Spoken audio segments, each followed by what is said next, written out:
밤마다 당진과 서산 등 충남 지역 야산을 돌며 도박판을 벌인 일당과 조직폭력배가 경찰에 검거됐습니다. 도박 참가자의 대부분은 40, 50대 가정주부인 것으로 드러났습니다. 태안 방포항과 꽃지해수욕장을 연결하는 인도교 콘크리트의 강도가 저하되면서 균열이 발생했습니다. 태안군은 긴급 통행 금지 조치를 내리고 보수 계획 수립에 나섰습니다.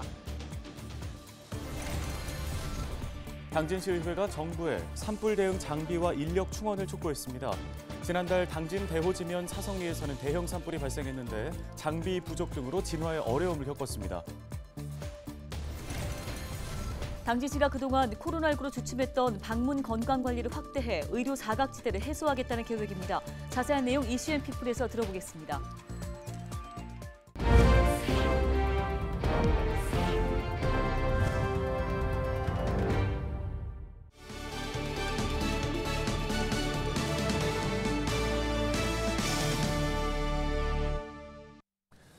시청자 여러분 안녕하십니까? 헬로티비 뉴스입니다. 밤마다 당진과 서산 등 충남 지역의 야산을 돌면서 도박판을 벌인 일당과 조직폭력배가 경찰에 검거됐습니다. 일당은 단속을 피하기 위해 면접까지 봐가면서 도박 참가자들을 모집했는데요. 네, 참가자의 대부분은 40, 50대 주부들이었습니다. 정호석 기자입니다. 텐트 안으로 경찰이 들이닥치자 사람들이 급하게 도망칩니다. 도망가는 사람과 막는 경찰이 뒤섞여 현장은 아수라장이 됩니다. 지금부터 여러분들은 도박 개장 및 도박 참여 혐의로 지금 현행범 체포합니다. 지난달 25일 자정, 당진의 한 야산에서 도박을 하던 수십 명이 경찰에 붙잡혔습니다. 경찰은 지난 2월 아내가 도박에 빠진 것 같다는 신고를 처음 접수했고 2달간 추적한 끝에 이들을 검거했습니다. 40대 조직폭력배 등 운영자들은 당진과 서산, 예산 등 충남 일대 야산 10곳을 돌며 도박장을 열었습니다. 산 진입로에는 감시원을 세워두고 면접을 통과한 사람만 도박에 참여시켰습니다. 단속을 피하기 위해서였습니다. 야산 10여 곳을 미리 선정하고 매일 다른 장소에 천막을 설치하고 도박을 개장하였으며 모집책이 평소 관리하던 사람들에게 중간 장소를 통지한 후 면접을 통해 통과된 사람만 자신들의 차량을 이용해서 도박 장소에 이동시키는 방법을 선택했습니다. 경찰은 현장에서 조직폭력배 1명 등 운영자 6명과 참여자 50명을 검거하고 주범 3명은 구속했습니다. 검거된 56명 중 75%가 도박 전과자였습니다.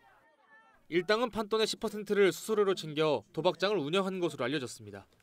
또 검거된 참여자 중 절반 이상이 40, 50대 중년 여성이었는데 대부분 가정주부였습니다. 범행의 특징은 가정주부들이 도박판에 많이 빠져 있다는 것입니다. 단속된 피의자들 대부분이 가정주부이고 또한 남자들은 일정한 직업이 없다는 것이 특징입니다. 경찰은 판돈 1억 2천만 원을 압수하고 달아난 감시원 4명의 인적사항을 특정해 쫓고 있습니다. 경찰은 도박장의 수익금이 조직폭력배의 운영자금으로 이용됐는지에 대해서도 수사를 진행할 방침입니다. 헬로티비 뉴스 정호석입니다. 태안군이 안면읍 방포항 인근 꽃다리에 대해 긴급 통행 금지 조치를 내렸습니다. 태안군은 다리 정밀 안전 점검 중 콘크리트 강도 저하와 균열, 교량 받침 고무 패드 이탈 등 위험 요소가 발견됐다고 밝혔습니다.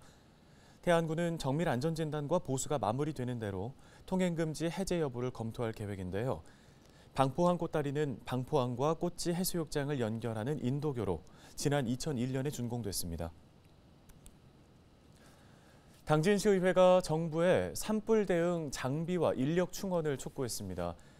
당진시의회는 3일 산림 헬기와 진화차 등 전문 장비와 인력 확충을 위한 예산 확보, 유관기관 지원체계 구축 등을 촉구하는 건의안을 채택했습니다.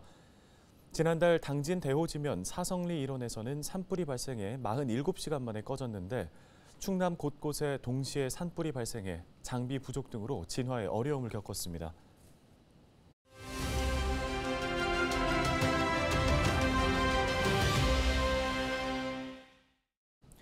다음 소식입니다. 당진시가 의료 사각지대 해소를 위해 방문 건강관리 사업 활성화에 나섰습니다. 네, 관련 소식을 당진시 보건소 장미경 방문건강팀장 연결해서 이야기 들어보겠습니다. 팀장님 안녕하십니까? 안녕하세요. 당진시 보건소 방문건강팀장 장미경입니다. 예, 당진시가 코로나19로 주춤했던 방문 건강관리 사업 활성화에 나섰다고 들었습니다. 앞으로 어떻게 진행될 계획입니까? 우리 시에서 추진 중인 방문건강관리 사업은 건강관리 서비스 이용 및 접근이 어려운 의료 사각지대의 건강 소외계층 대상자를 발굴하고 보건소에 내소하기 어려운 대상자에 대해 현장 방문을 통해 건강을 관리하는 사업으로 우리 시는 대상자 중심의 맞춤 건강관리 서비스 지원을 위해 보건복지 분야의 지속적인 연계 및 협력을 강화하고 있습니다. 네, 코로나19로 주춤했던 방문 건강관리 사업 활성화에 나섰다는 소개를 해드렸는데 앞으로의 사업 계획도 좀 궁금합니다. 우리 시는 보건지소에 배치된 공중보건의사가 주 1회 개별 가정 방문 및 경로당과 노인대학 등 집단 방문에 투입되어 질환에 대한 전문 교육과 상담을 진행하여 건강관리 효과성과 서비스 만족도가 높아질 것으로 기대하고 있습니다. 네, 끝으로 지역 주민들에게 전하고 싶은 말씀 있을까요? 네, 당진시 보건소는 올해 신규 사업으로 그동안의 방문건강관리 사업 노하우와 AI, IoT 기술을 활용하여 허약 및 만성질환자 또는 건강행태 개선이 필요한 만 65세 이상 어르신을 대상으로 AI, IoT 기반 어르신 건강관리 사업을 시작하는 등 그동안 코로나19로 주춤했던 방문건강관리 사업 활성화를 위해 대상자가 누락되는 일이 없도록 발로 뛰는 현장 중심 방문건강관리 사업에 최선을 다하고자 합니다. 네, 오늘 말씀 여기까지 듣겠습니다. 당진시 보건소 장미경 팀장이었습니다.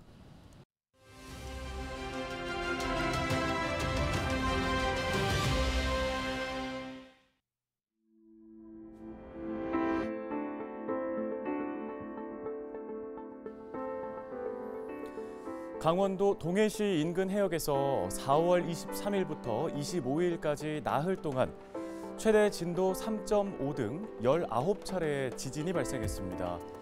충북 옥천에서도 지난달 30일 규모 3.1의 지진이 일어나서 주민들이 놀라기도 했는데요.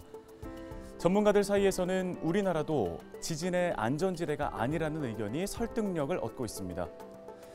이 때문에 학교와 직장에서의 지진 대비 훈련을 의무화하자는 의견까지 나오고 있는데요.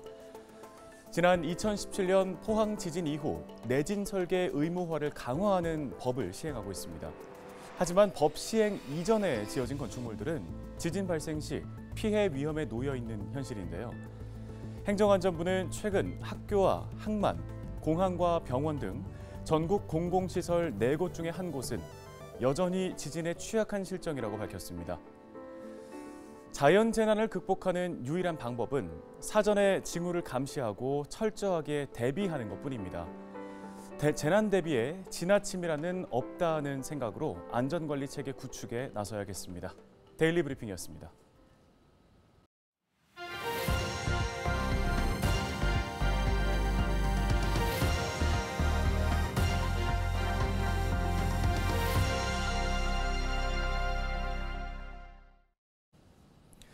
다음 소식입니다. 지역 소멸을 걱정하는 건 지방뿐만은 아닐 겁니다. 미군이 빠져나간 경기도 동두천시는 수도권이지만 인구 소멸 위험 지역으로 어려움이 그 어느 때보다 커지고 있습니다. 네, 위기 돌파를 위한 해법으로 의과대학 유치에 집중하고 있는데요. 딜라이브 뉴스 박영찬 기자입니다. 불과 7년 전만 해도 인구 10만 달성은 무난할 것으로 보였습니다. 하향세가 이어지면서 지금은 인구 9만 명도 위협받고 있습니다. 미군이 떠난 후 지역 개발도 이루어지고 있지만 인구는 계속해서 줄고 있는 겁니다. 일자리가 지금 많지가 않다 보니까요. 인구가 감소하는 대표적인 원인인 것 같고요. 그렇다 보니까 이제 부동산도 마찬가지로 거래가 떨어지고. 최근 전입자에게 주거비를 지원하는 장려금 제도를 도입했지만 효과가 어떨진 미지수입니다. 위기를 넘기 위한 해법으로 찾은 건 의료 기반 확충. 20년 넘게 방치된 1,500실 규모의 민간 대형 병원을 활용하는 방안입니다. 내부 공사를 하고 있는 별관은 내년 6월 진료 시작이 목표입니다. 본관엔 경기도 의료원과 의과대학 유치를 추진합니다. 저희가 수도권임에도 불구하고 의사분들이 오시려고 하지 않고 있어요. 그래서 꼭 의대 설립을 해서 의료인력 수급을 원활하게 할 수 있도록 진행이 돼야 됩니다. 특히 의과대학 설립은 인근 포천시 지역 대학과 함께 추진하고 있습니다. 대규모 감염병에 대비하고 군부대 지원 같은 공공의료인력 공급에 초점을 맞추고 있습니다. 정부의 공공의대 정책을 겨냥한 겁니다.